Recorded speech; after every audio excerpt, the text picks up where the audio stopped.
So what can you expect from the next 45 minutes? We will start with 2 minutes initial statements by all of the 5 speakers. After that, we will discuss with the panelists 3 topics. First, how is the threat landscape developing, also for before the background of the corona crisis and corona pandemic? Second, how are the framework conditions in Europe? And third, how can we jointly, and that is important, jointly increase cybersecurity for the European digital single market? Then the stage is yours. We have a 50 minutes Q&A session. And after that, we will have 15 minutes Q&A sessions exclusively for the media. Before we start, I have to make some organizational remarks. This webinar will be recorded, and that recording will be made available on Kaspersky's social media channels, and we will send a link to that recording to each of you. Please, at the very beginning, turn your video camera off. Only turn that camera off when you raise a question or want to give a statement during the Q&A session. For the Q&A sessions, if you want to ask a question or if you want to make a statement, please use the put your hand up button or ask your question in the chat. Okay, I hope I have not forgotten anything from the organizational point of view. So we will start with the initial statements, and we start with the lady. We start with Luisa Francina. A very warm welcome to you. Luisa is president of the Italian Association for Critical Infrastructure.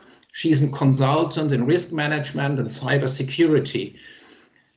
She holds a lot of several senior management posts in the Italian public sector. She's an electronic engineer with Dr. Phil in electrical engineering and also a master degree in geopolitics at the Center of High Defense Studies in Italy. Her main professional skills are critical infrastructure protection, security strategies, cybersecurity, quality of service, and negotiation. The next 2 minutes are yours for your initial statement. Luisa. Thank you. First of all, thanks to Kaspersky and to Kaspersky Italian team for this invitation and the organization. So we are now discussing once again about digitalization after a pandemic. My personal point of view is that we have to make a reflection also about business continuity and crisis management, since we saw and we had the chance to live a different kind of crisis, which is lasting more than the usual 2-3 weeks.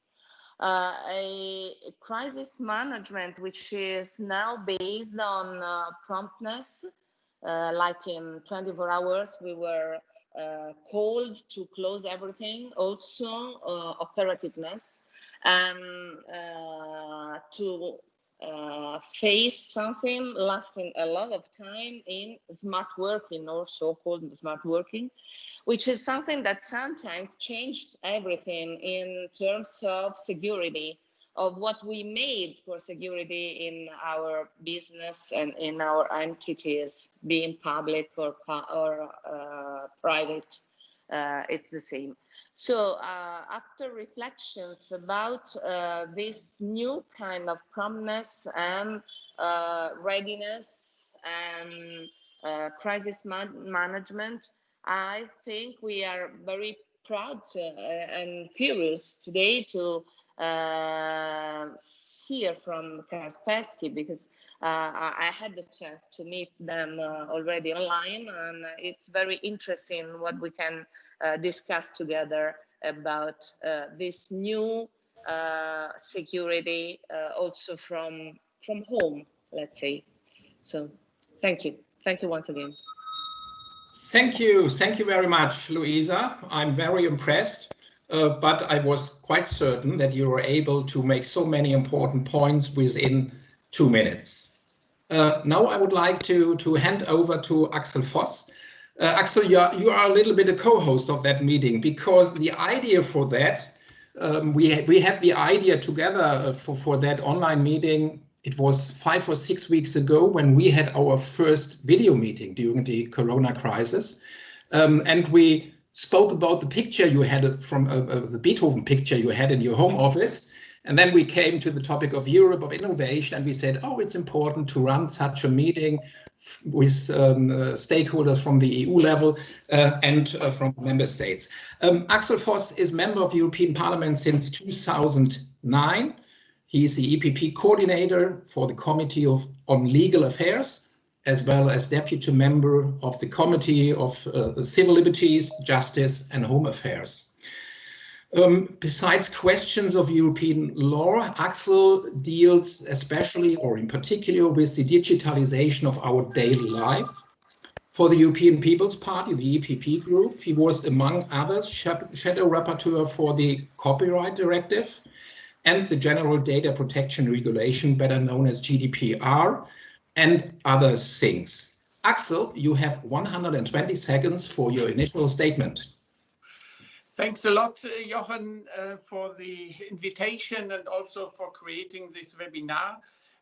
As we all know, more digitalization in our society means also more and first of all, better protection. Cyber attacks are a threat to our society, to our wealth, to our political system, is used for spying and for economical reasons and also for political reasons for the intention of destabilizing our structure, our system. And because of these rapid changing developments in the digital world, we need a kind of more courage for administration, for politicians as a legislator to act faster and to act more united in the European Union. And this is already a kind of a disadvantage so far, that we are fragmented in the EU. And this is what we have to clarify and also to improve the whole situation. We have to work harder on a real digital single market, and the fragmentation of our legislation throughout the EU is a disadvantage itself. Despite important legal achievements already during the previous legislative periods, the damage caused by cyber attacks on our citizens, business and institutions is increasing, and we need increased cybersecurity resilience already. We need this full implementation of existing legislation in all member states and acting in a united way.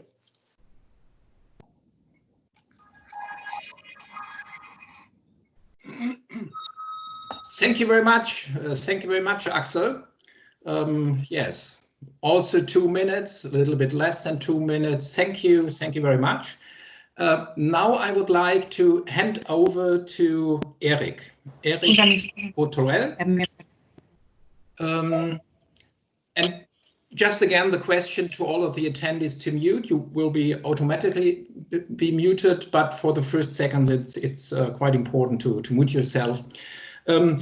Eric, you can contribute a lot to today's webinar. You had different management positions in the IT, retail and service industry in the 1990s before you become a member of the French Parliament in 2017. You have produced a lot of reports on digital economy. You are the co-chair of the Assembly's study group on cybersecurity and digital sovereignty, a very important topic, especially in France. You are also, or you were also the draftsman for the French law on the security of mobile networks, and you serve as a cyber defense reservist since 2016. What is your rank, by the way? And now 1,200 tenths of a second are yours. Thank you, everybody. Thank you for the invitation to join you at the webinar for Kaspersky. I have to say, I used to work for several companies since '90s, so cyber threat is not really new. But what I want to say in a very short words is, we never seen what could be a perfect attack, a perfect cyber attack, and massively and totally systemic. But because of the COVID, we should touch what could be the effect of this kind of attack, because we have the same kind of effects with the COVID, with the economy, with the massively changed, with a lot of swap around economy. So everybody are very concerned by the threat of cyber, and we know we have a lot of things to do. Perfectly share the words of Axel Voss, saying that we have to make more regulation, legislation around that. We already have some kind of initiative from Europe and from different countries, such as Digital Service Act as well. So we had a lot of work on the table, but and I will finish by that. When I began my career in '90, you have a lot of systems that are massively hardware. It was very, very easy to protect and very, very difficult to attack. And now we have systems that are massively software. It is very more easy to attack and more difficult to protect. Well, thank you so much. Thank you very much, Eric, for that statement. And yes, I think that was a very good initial statement and a good overview also for the next speaker, and a good starting point and a good basis for the next speaker. The next speaker is Eugene Kaspersky, the host of that webinar. Eugene, it was very difficult for me to find any information about you, to give an overview about you, to introduce you. But I know you a little bit, and we had some talks, so I know that you are very much interested not only in giving such speeches and attending in such discussions like today, but you also give a lot of lectures at universities all over the world. So you're interested in education for the young people. And you are traveling a lot, and you are very much interested in nature and the different regions of the world. And that is applies also to cybersecurity. It's a global, it's not only a European, it's a global topic. And as you are the CIO of Kaspersky and my boss, for your initial statement, I must be generous. So 10 minutes minus 8 minutes from now on. Thank you very much. Hello, everybody. I was good in mathematician, so I can count by two.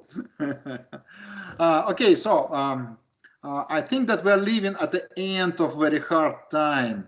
But I hope it's a very end of these times. But at the same time, it's a very interesting period of our life. And I think it's time to learn.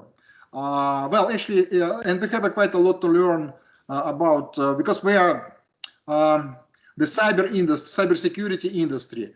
Well, this is not like some other industries like tourism or restaurant businesses, which were badly hit by crisis. So cybersecurity was not, because the cyber criminals, they were also didn't hit. There is no damage on the cyber criminal businesses, and they were very quickly adapted for the new reality. And actually what we saw, that the hackers activity increased in April, then it declined in May. Why it declined?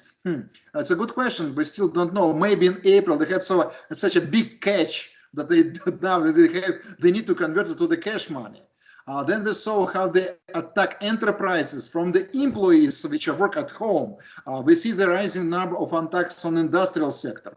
So we see that the cybercrime is really fast evolving, fast evolution of the cyber criminals. That's why we also need to think about the different behavior of enterprises which are more online, and industrial sector which want to have the remote control on the industrial systems. That's why in this fastly changing world, and the world which just learned how to work online, I think there are much more challenges for cybersecurity.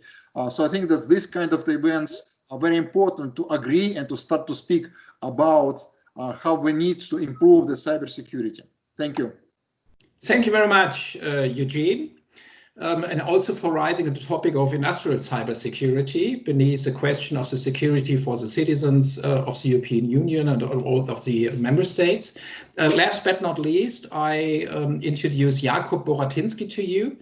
Jakub is acting director of the Directorate Connect Age, Digital Society, Trust and Cybersecurity, and head of the unit Cybersecurity and Digital Privacy Policy. Hello, Jakub. Within European Commission. Among others, Jakub was involved in negotiations of the Cybersecurity Act, the implementation of the Network and Information Security Directive, the NIS Directive, the preparation of the Commission's recommendations for a common European approach to the security of 5G networks, and also the EU cybersecurity strategy actions on resilience and cooperation with the EU Agency for Network and Information Security, ENISA. So you directly contributed to the production of the EU cybersecurity strategy, and the time for your initial statement, Jakub, sounds a lot. You have a 30th of an hour. Good morning. Thank you very much, Jochen. Thank you very much, Eugene, for inviting me, representative of the Commission, to this very interesting event. Yes, I think starting from the obvious, this exponential move toward digital obviously raises the stakes on cybersecurity. As Mr. Kaspersky has said, we have not went into a fully fledged cyber crisis, luckily. But I think, again, we've shown that the situation can be quite serious. I think what we see is that cybersecurity attacks and failures of ICT system remind us that technology, especially vulnerable technology, can make situation even worse. So if you look at the policy at EU level, I think for us it is always the challenge to identify the right mix of incentives, meaning both carrots and sticks, to keep cybersecurity risk at acceptable level. And when it comes to actually regulation, in a way you can say sticks, I think what is really essential question is how to assign responsibility to actors in a proportionate way while ensuring a level playing field. When we say about different actors, we mean companies undertaking cybersecurity risk management measures, we mean vendors, we mean users, we mean ultimately also member states from an EU perspective.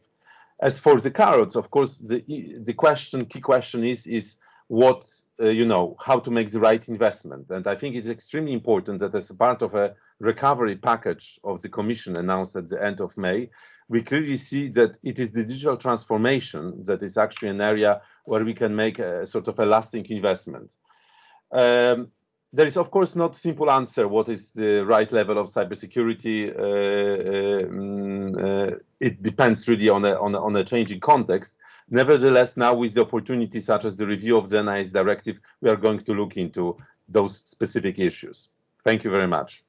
Yes, thank you. Also to you, Jakub, for that initial statement. And all of you have raised a lot of topics. We will now dig a little bit deeper in. And the first topic we want to discuss a little bit deeper is the question of the modern threat landscape, including emerging technologies on the one hand, and also the changes because of Corona pandemic. And I would like to raise that question to Luisa and to Eric. Perhaps first, Luisa, what are the key cyber threat risking the security and integrity of the EU digital single market?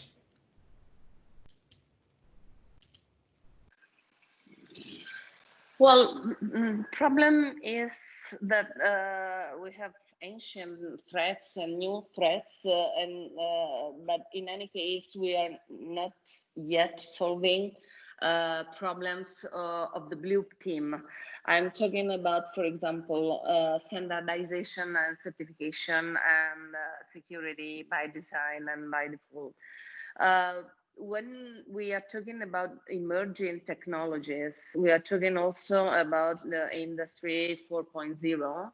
So we are talking about IoT, for example, and during pandemic and COVID, we face also the interesting, let's say, problem about health and about health entities in terms of hospitals and public entities, but also problems about technologies to help people facing a right and new kind of connection to other people made by safety and security altogether. So it's hopefully something we have to study right now in terms of application for people, also in terms of health, threats that we can find also in terms of interest, let's say, of the red team, let's say, about health and this kind of entities.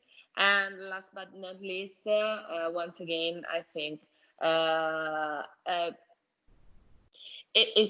thought about standardization. What I mean, when we are talking about certification in Europe, and we have now the year that should have been the year of certification for Europe, we have to think also about sustainability of this aspect of certification in cybersecurity. That's it. Thank you.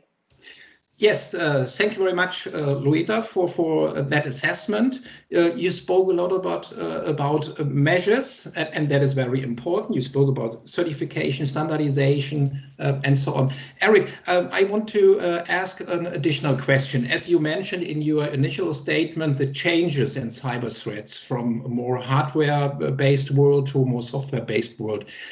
What are your observations with regard to the current cyber threat landscape?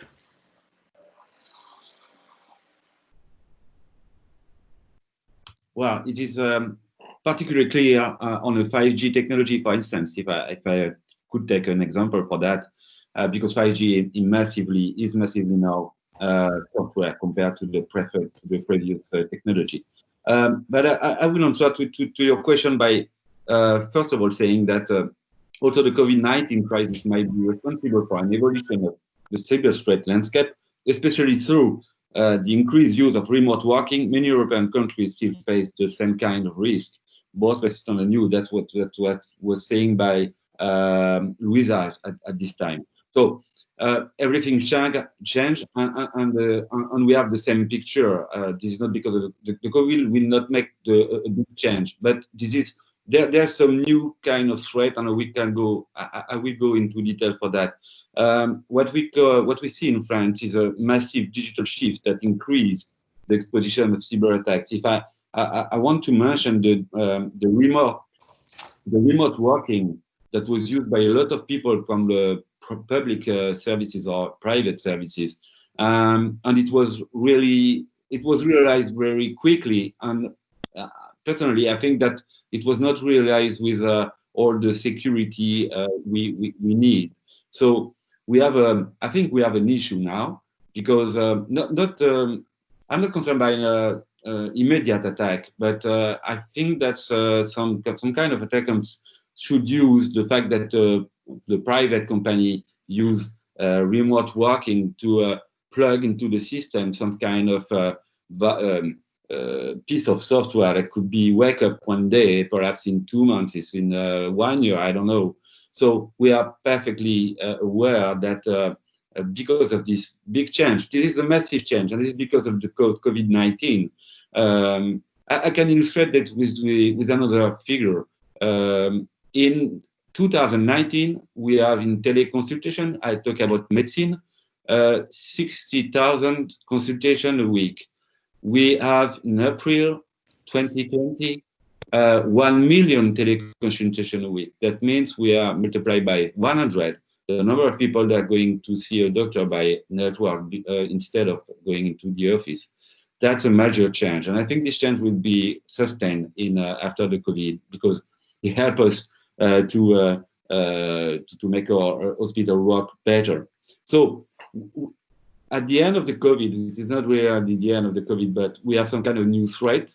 We have some kind of new threat because the evolution of the technology, such as the 5G, for instance, but because of the cloud, because of IoT, as I say, with that, and because we have a lot of a new surface of threats, we have to treat.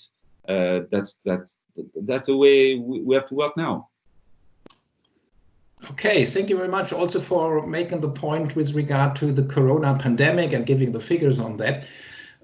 Axel, perhaps an additional question, also from your experience as member of European Parliament, working with your assistants, working with the Parliament and also with the Commission.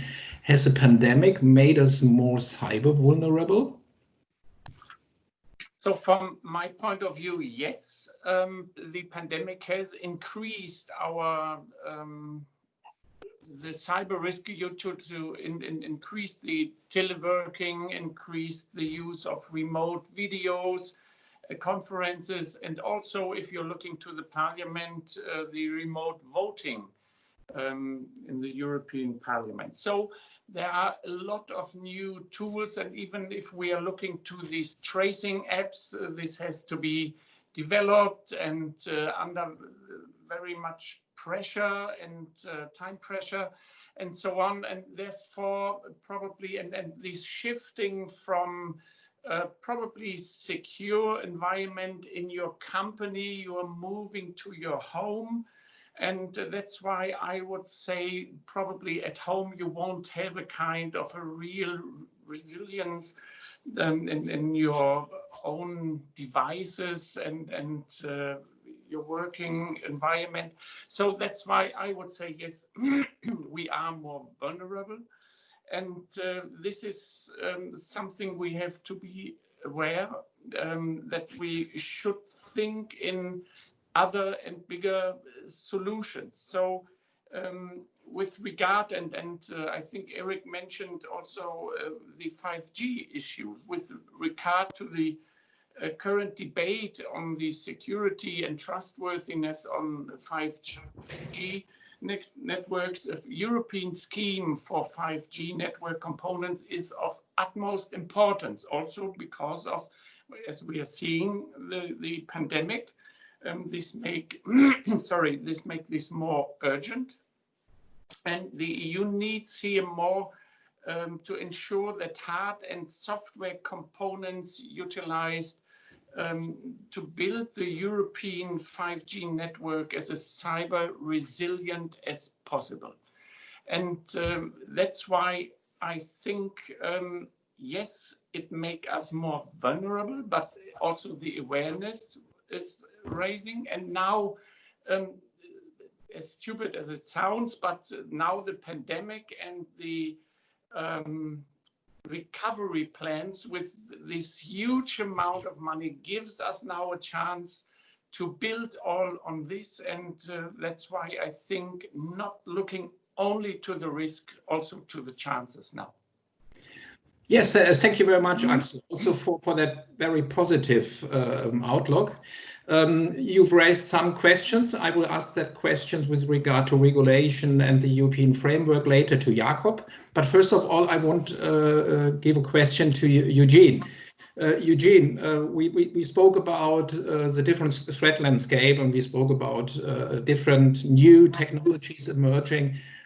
Is the current way of securing information technology, is it the right way, or is a new approach needed, especially when it comes to industrial cybersecurity? We spoke about the crisis, about corona crisis, and perhaps you can tell a little bit about the cyber immunity concept, and could that be an answer for the future? Yeah, thank you very much.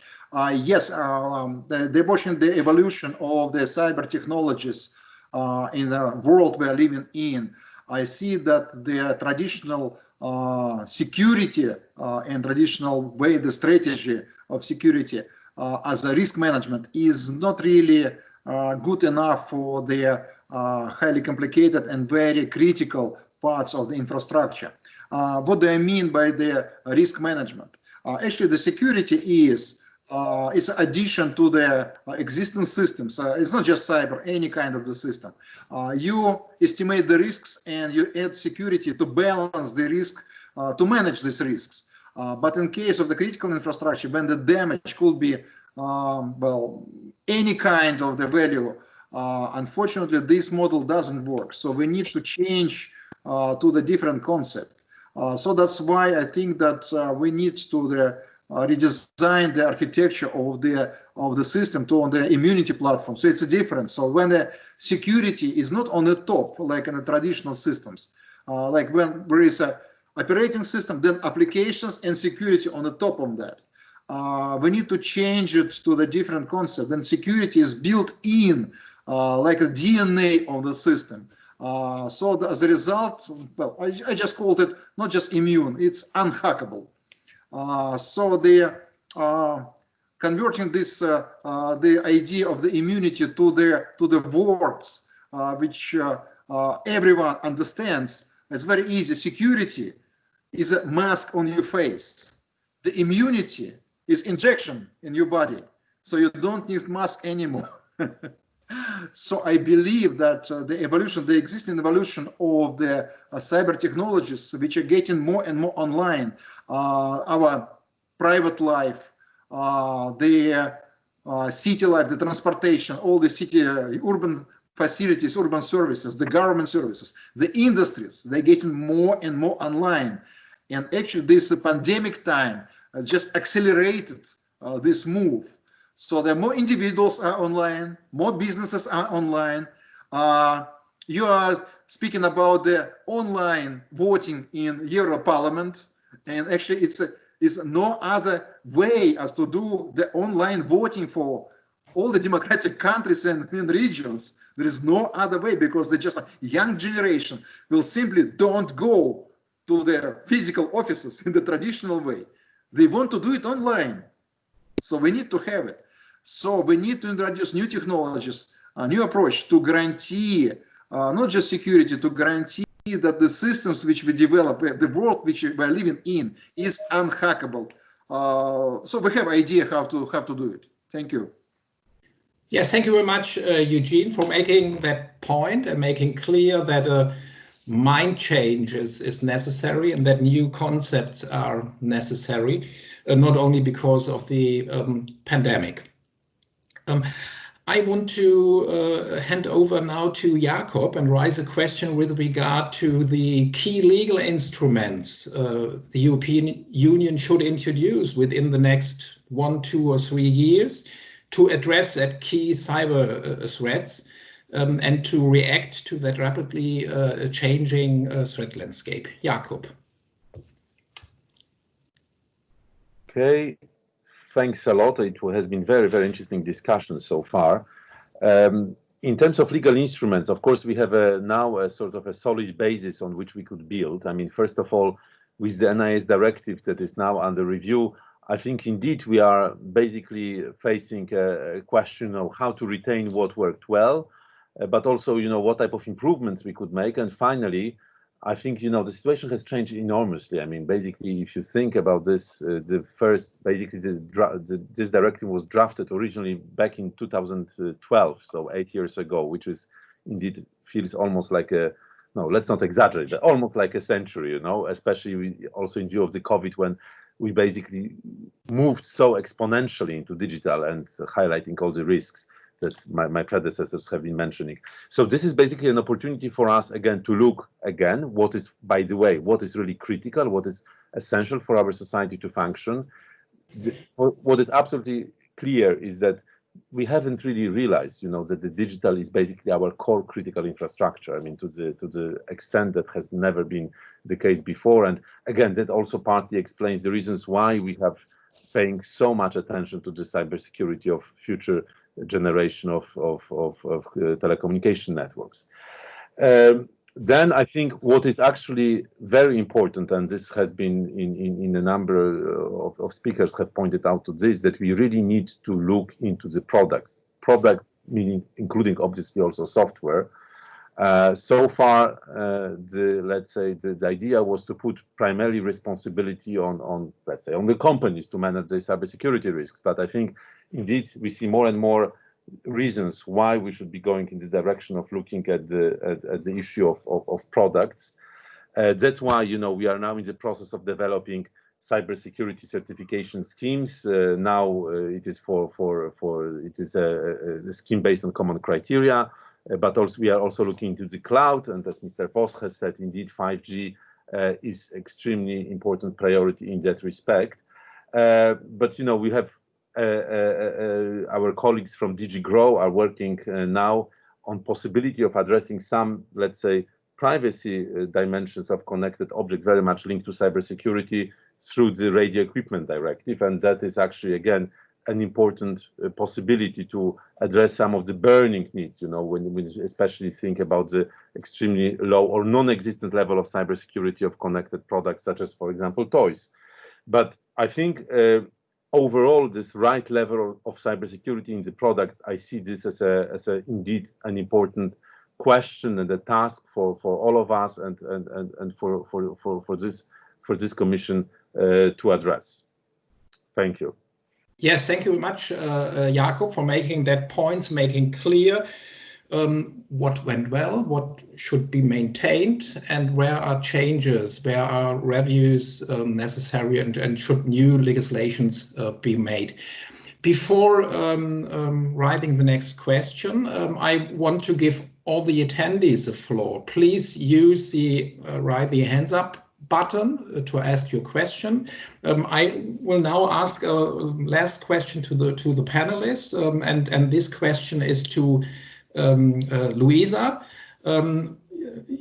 Your field of expertise beneath others is especially the field of the protection of critical infrastructure.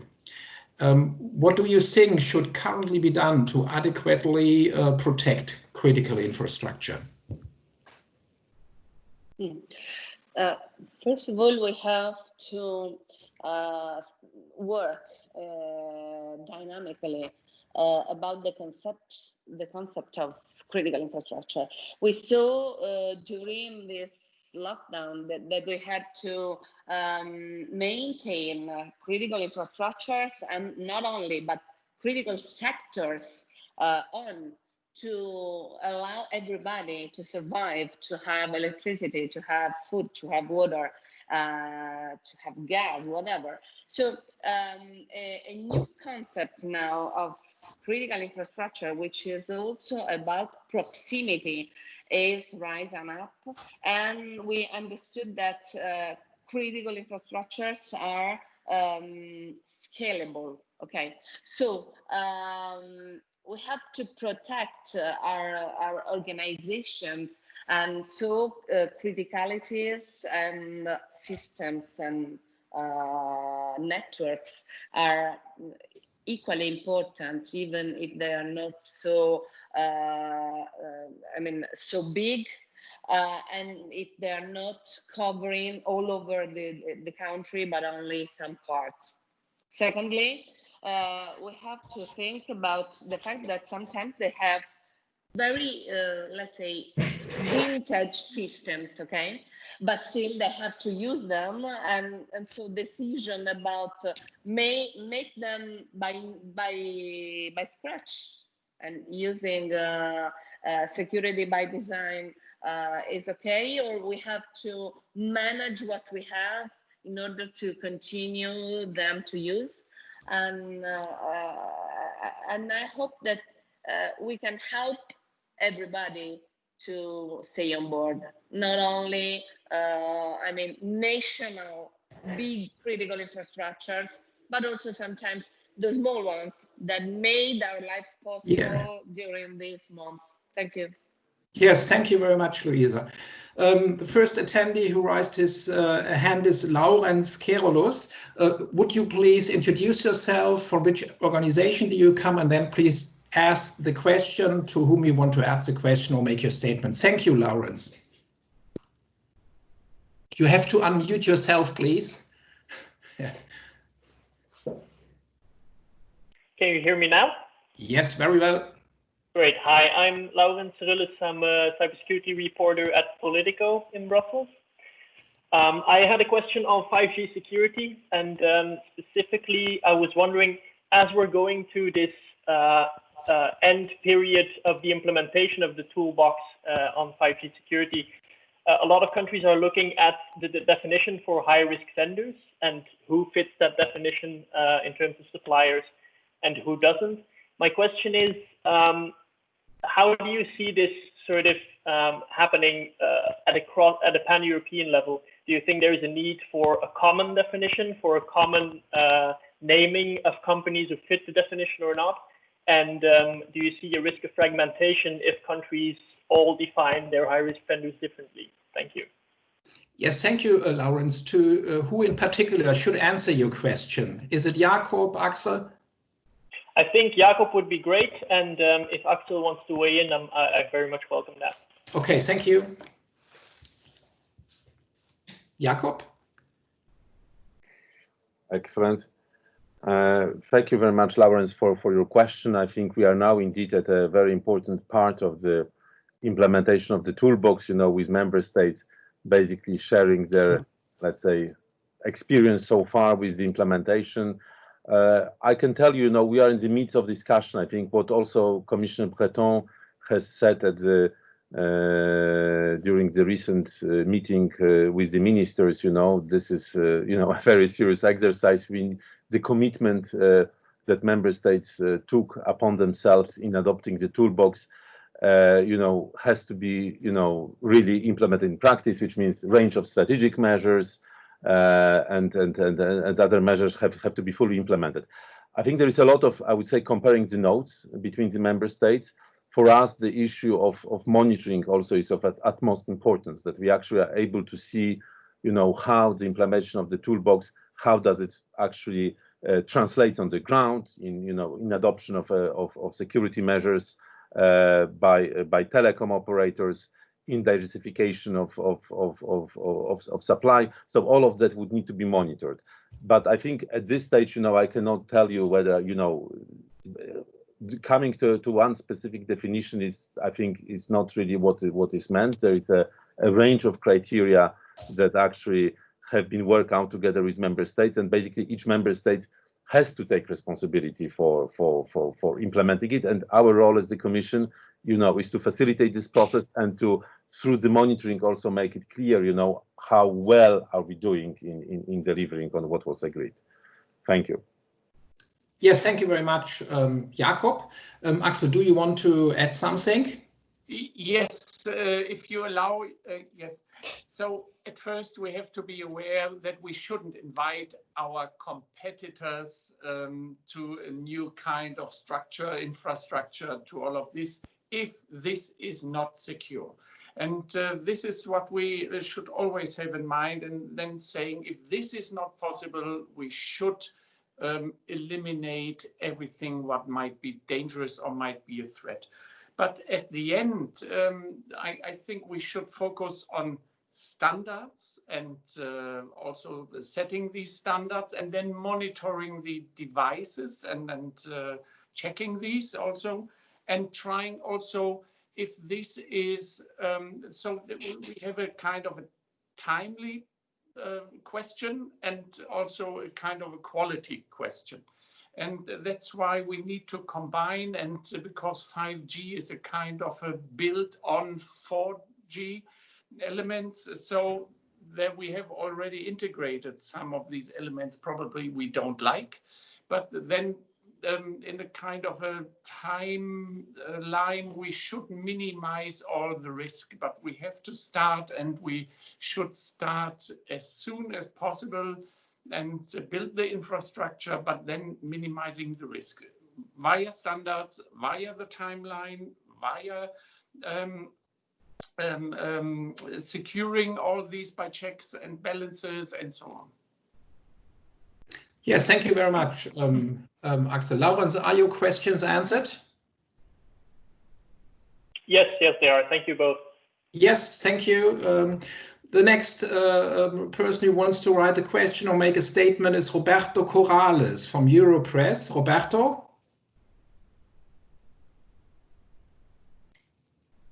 good morning. Can you hear me? Yes, we can hear you and we can see you. Okay, then my question is especially to Axel Voss. I'd like to know a little bit about what's your input about the cybersecurity of the solutions developed by Google and Apple for contact tracing apps for mobile phones. They developed this APK for the use of countries and institutions, and the only country in Europe that is using it is Switzerland, which is not in the UA yet.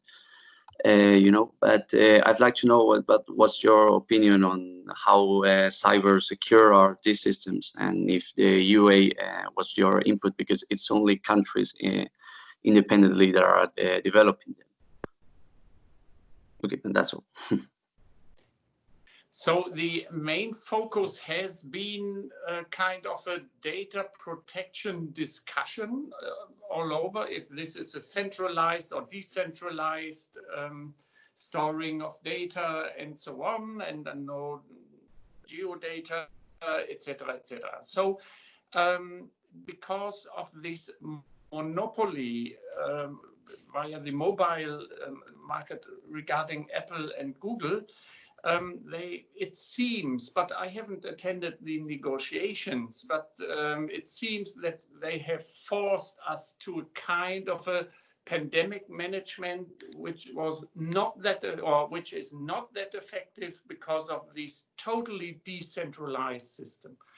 But of course, if you're coming to the data protection side, this is the most data protection level what we can get if we would like to enable a Corona app like this. So it seems if they have forced us to do here something and not having the choice as a legislator, as a government or so, to create what we would need, then we have to think about, and it's not a kind of a award situation for all the European member states so far, because we are dependent in Europe on external companies. And this is something what we have to change in the future. And we see this dependency already not only because of these video conferences, is also regarding forcing us to use an app what might not be the best management situation for a pandemic situation. Okay, thank you. Roberto, your question is answered. Okay, I have a question from the chat. The question is for Eugene and for Eric. It is raised by Mr. Kleinknecht from the academic service of the German Bundestag. And to Eugene and to Eric, please Eugene, start. What should be the guiding principles for the security and integrity of digital products? So if I start? Yes, Eugene, please. Yeah, okay.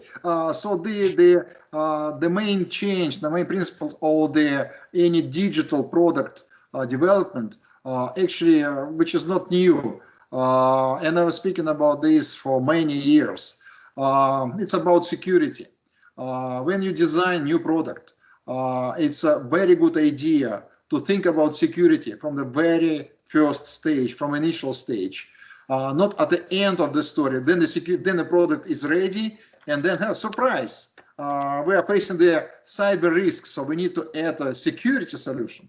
Unfortunately, in present time, it simply doesn't work because we're fastly moving to the we're living in times of the digital revolution, and it's not only about industrial revolution 4.0.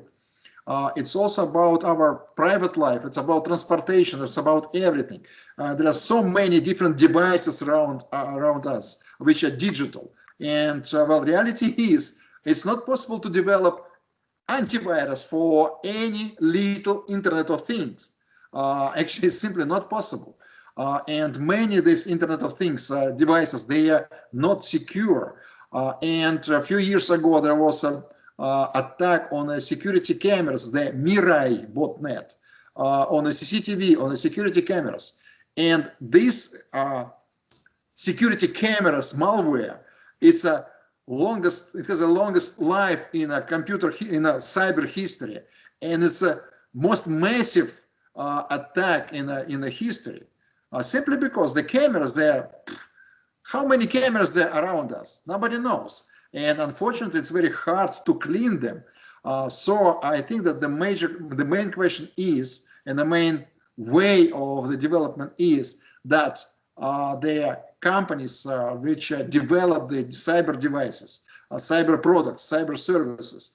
They have to think about security from the very first stage of development. Thank you. Yes, thank you, Eugene. Eric, may I again raise a question, or can you give the answer? Eugene, it's totally true. I think we have to develop and have the approach by security by design. Even if we have some kind of law around Cybersecurity Act with certification, and then we cannot certify each next product on IoT, such as connected watch, or then. So we have to have a similar approach in Europe, harmonization across Europe around certification, and this is conformity of text, and this is the approach of we have to work with the ENISA as well, between the security agency from each country and working with the ENISA to make the cooperation across Europe. But first of all, security by design. If I want to take some words from Eugene, I could say be paranoid by design. So that means if I want to answer to the previous question around the 5G, we don't have to think about the 5G beginning by, is it a US competitor? Is it a Chinese competitor? But it is a secure competitor. Security do not have any flag. Yes, thank you very much, Eric, also for making that point with regards to evidence-based IT security policy. We have some questions from the in the chat. On the other hand, we run a little bit out of time, and I do not know whether some of the journalists, the media representatives want to ask further questions. So my suggestion is the following. We have agreed together with the speakers not to have a final statement, but I will make it a little bit shorter. I will give you a first half of a sentence, and I kindly ask all of you to complete that sentence. It's a different sentence for all of you. And in case after that there are still some questions from journalists, I kindly ask you to stay 2, 3, 4 minutes in the line and ask that question, answer that questions. And we will do that in the same order as we did it at the very beginning. So we will start with Luisa. Luisa, operators of critical infrastructures are much better protected in 2 years because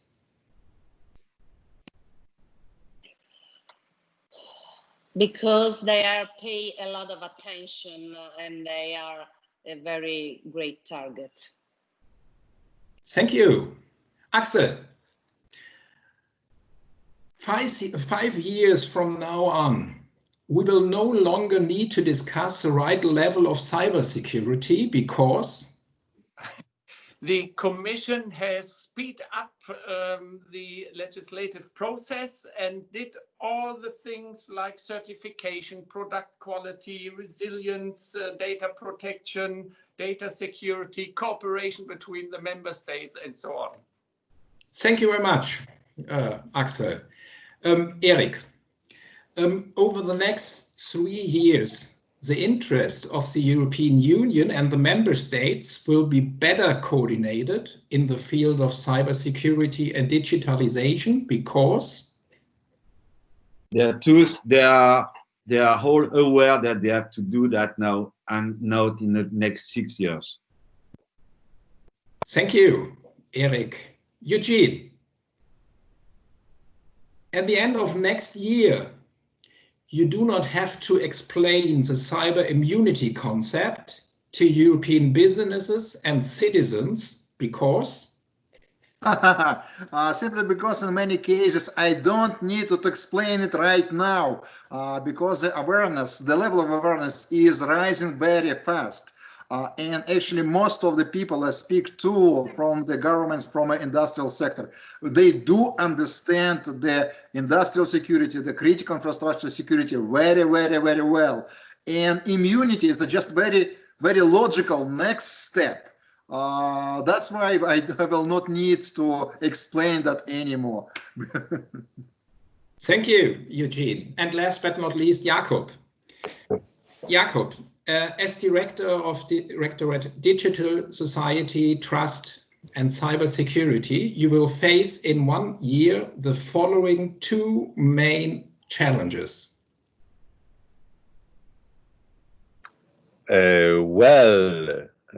We will face, obviously, you know, the very interesting and fast, as Mr. Voss said, process of negotiation of the NIS2, and we will also, I think, make a real step forward with cybersecurity of products. Thank you very much, Jakob. We have, including the 15 minutes for the media, 2 minutes left. So the last chance for one of the journalists or of the media to write the question. Are there any questions? Perhaps Barlind, I do not have the overview of the chat now. Are there any questions for media anymore? Not for now. It seems to be not. That is a good signal because you have answered all the questions in your very good statements. I like the discussion with you very much. Thank you very much for making that different points to give us different perspectives, making different points. We were not able, the time was ticking during that hour. We were not able to discuss all the questions, but I think it's better to have some questions, some topics for the next webinar. I say thank you to all of you speakers. I say thank you to the attendees. We will share the link to the recording of that webinar. And we will send you, to all the attendees, a very brief survey, because we are interested what we can do better, which topics you are interested for the next one. I have to say thank you. Again, congratulations. And I think you have seen now within that hour, you've made a good choice. All the other 65 webinars were not able to compete with us. Thank you.